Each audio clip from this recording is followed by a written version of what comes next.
Oh hey, how's it going? In today's video, I'm building this cool cooler stand right here. It's got some handles on it, bottle opener, it's got a spigot over here to drain out the melted ice, get the water out of your cooler. There are free plans available in the description below as usual. In all my build videos, I put free plans out for you guys. Before we get started, if you guys would be so kind as to subscribe to this channel, like this video, turn on notifications. It really helps the channel out. It allows me to make more videos just like this. There's some hinges on the back. So you can open this up, all stays together. You get a nice good seal with that cooler on the inside. I'll show you how to do the piping, all that cool stuff. I also have a few extra tips that are gonna help you build yours a little bit cooler. Yeah, see what I did there? Pretty funny, right? Okay, bad joke. All right, that's enough talking. Let's go ahead and get started. For all the materials and tools that I use in this video, go ahead and check out the links in the description below. I've listed them all there for you guys if you want to check them out. So for this project, I'm using a total of 7 2x4x8 cedar boards, and then I'm using 8 6-foot cedar fence pickets. Just your standard pickets you'd pick up at any local box store. We're gonna cut 8 35-inch boards from the 2x4x8 boards. Go ahead and hold on to the scraps from these because we're going to use those later on in this build. So these 8 35-inch pieces are going to be used for the legs, 2 per each leg. We're going to be using the Craig pocket hole jig for this build. This isn't necessary. If you don't have one, don't worry about it. You can just pre-drill and use screws from the outside. But the pocket hole jig is nice because you can hide all of the screws on the inside of the legs instead of going in from the outside. Once I get my jig set up, I do like to use a scrap piece of wood that's the same dimensions as the wood I'm using in my project, and just drill a couple test holes just to make sure everything's set up correctly. So I'm going to take 4 of the 8 pieces that we just cut and drill 5 to 6 pocket holes per board. We're going to take these 4 boards and then fasten them to the remaining 4 35-inch boards.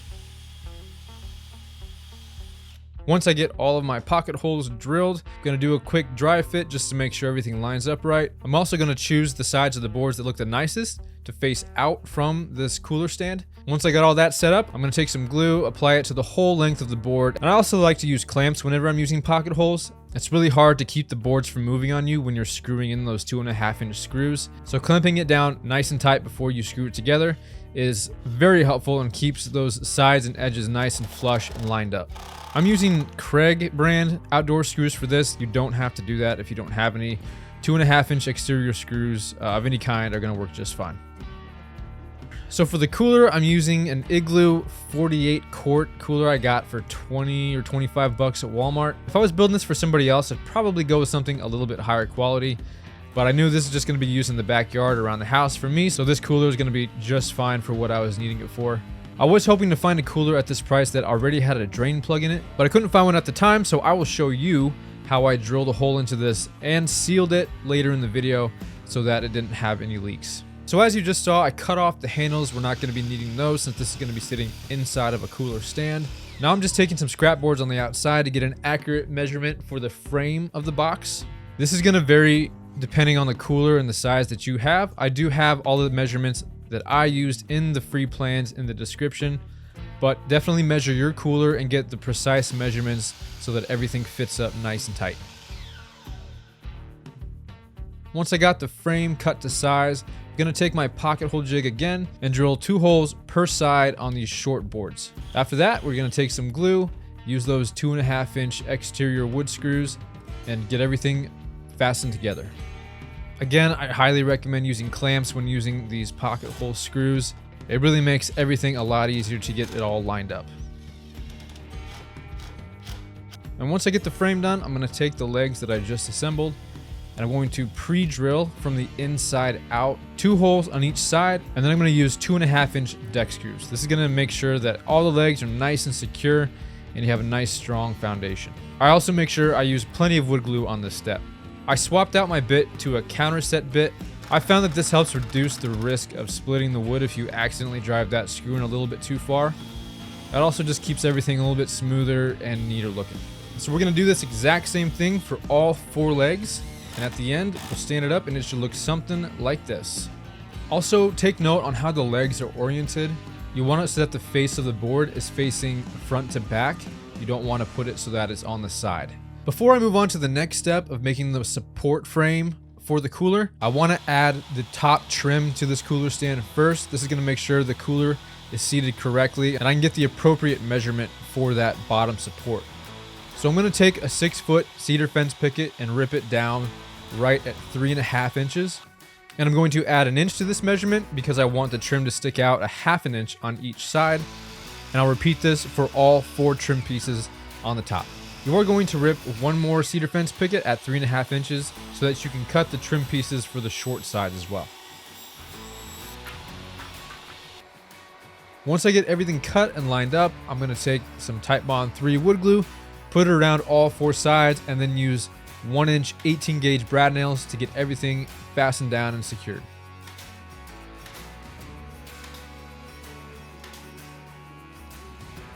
Once the top trim is in place, I'm going to start framing out the support for the cooler. I'm going to get my measurements of the insides of all 4 of the legs and then create a frame from that using those 2x4 cedar boards. Going to do the same thing here, use pocket holes on the short boards and then fasten those to the long boards. I am going to put pocket holes on the ends of the long boards as well. That way I can screw these into the legs of the cooler stand.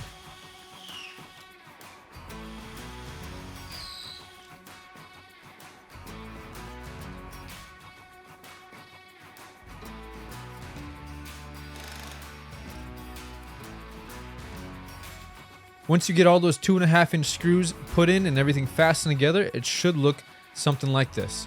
Now we're going to take this frame we just built and tap it in underneath the cooler. And we're going to start taking our measurements and screwing this into place. I do want the cooler to sit just a little bit above that top trim piece, just the edge of it. That way when the lid comes down, it never hits the trim piece. You'll get a good seal from the lid touching the cooler itself. After I got it lined up and marked down to exactly where I want to screw it in, I'll get that bottom frame fastened to the legs. Now I'm going to start taking my measurements for the side panels. I'm going to need 5 panels for the long sides and 2 panels for both short sides of this box. I'm going to take off that factory edge before I make the cuts for the side panels. And once I get all 5 cut, I like to center these so that they look a little bit more uniform and decorative. You don't have to do this, but I like to center the 3 middle boards and then take a measurement on the outsides. Then take those 2 planks over to the table saw, cut them down to the correct width. Then you get nice symmetrical looking side panels. Most of these fence pickets you buy are gonna have a bit of cupping in them. I like to make sure the cup is facing the inside towards the frame. So now at this point, I like to take all the panels that I've cut, do a light sanding with either 80 grit or 120 grit, depending on what you have. Then I take a 1/8 inch round over bit on my router. This step isn't necessary for the build, but I think it just makes everything look a little bit nicer. And like I always say, if you're gonna build something, you might as well make it look pretty, right? So guess how I am going to attach these side planks to the box.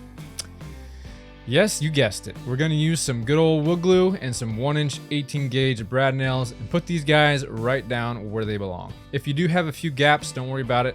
Just try to evenly space them out. You can just eyeball these. I'd like to put 2 nails per board here. All the nails will be covered up with trim pieces on the next step. For the side pieces, we're going to do the exact same thing. You can get fancy with it and cut 2 planks to the exact same width.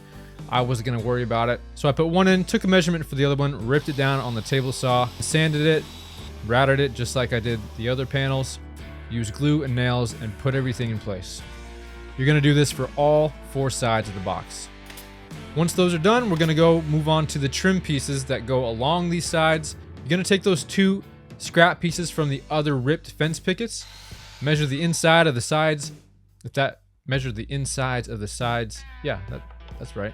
Using the same technique for the panels, we're going to sand it down. I used 80 grit here. It speeds it up a little bit. And I'm going to go over it with 120 later. Again, anyways, we're going to line it up just like this, making sure that bottom piece is flush, and use glue and nails again. And you're going to repeat this for all 4 sides of the box. So in total, you're going to need 8 trim pieces, 4 long ones and 4 short ones. To have enough trim pieces, I had to take scrap from another one of the fence pickets I cut earlier and rip it down. And this will give me enough for all 4 sides of the box. All right, it's coming along, looking good, but something feels like it's missing underneath here at the bottom. So I think what I'm gonna do here is add a shelf for the bottom, a little storage, you know, put some extra drinks, or I don't know what you put on a shelf underneath it. It's gonna look better this way. So I'm gonna take some measurements and take my 2x4, cut it down to size, but I'm only gonna cut one long piece and one short piece. I'm gonna rip these down the middle.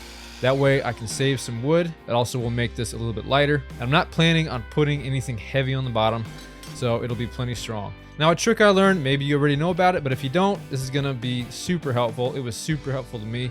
To get the middle of any board, if it is an odd number and you don't wanna do the math, you can just take a speed square like this and angle it until you get an even number. So in this case, I'm going to 4 inches right along the edge here. And now all I have to do is divide 4 by 2, which is 2. And I'm gonna make a mark right at 2 and then run a straight line up and down. That is the perfect center of this board. Now all I have to do is line the table saw up to match this line and rip one of those short boards I cut earlier and one of the long ones. Now I'm gonna take it over to the table, adjust my pocket hole jig to the smaller setup, and I'm gonna put pocket holes and use wood glue to put this frame together.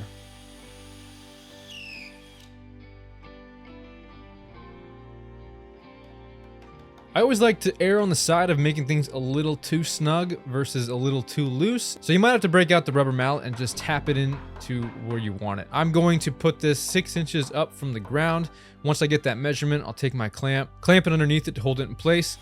And you can try to put pocket holes here. I didn't want to try to thread them all together at the risk of making the ends of the boards too weak, since these aren't 2x4s anymore.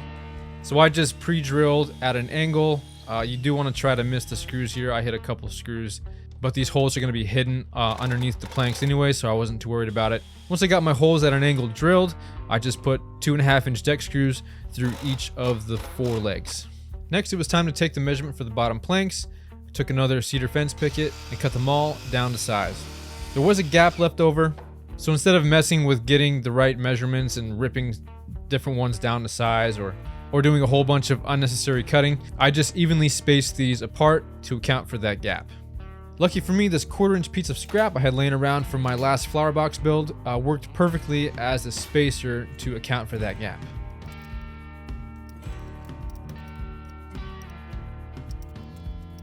Alrighty, we're moving right along here. So now we're gonna move on to the lid of this cooler stand. Again, I have the measurements that I used in the plans in the description. However, you're gonna wanna get the exact measurements for your lid of the cooler that you ended up purchasing.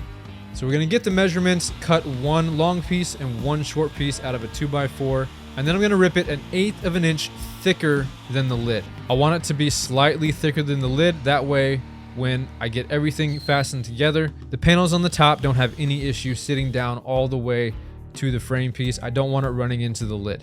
I'm going to use wood glue and pocket holes again and attach this frame piece together using the assistance of my handy dandy clamps and check the fit. And voila, would you look at that? I love it when a plan comes together.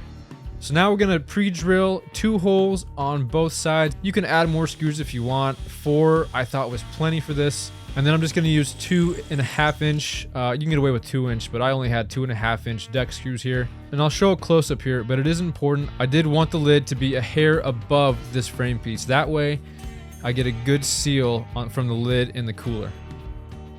I'm going to check my fit here and then add a few shims on the inside. That way the cooler is put in place. It's not going to shake around too much. You can do this pretty much any way you want. I had some scrap cedar laying around, so I just made some shims out of it. Just centered the box, stuffed them in there, and called it good. Now, I thought I had a hole saw. Turns out I didn't, and I didn't have time to run to the store and grab one, so I just grabbed this paddle bit. It was a 1-inch paddle bit. I'm going to be using some 1-inch sprinkler pipe to route to the outside for the spigot. Now, these paddle bits are not meant for fine finish, so I made an absolute mess of this. I had to come back with a Dremel and clean it up a little bit. I wouldn't recommend doing this. If you can, definitely go get a hole saw. It's going to make it a lot easier, and you're not going to make a mess out of all the wood that you just spent a lot of time trying to make look nice.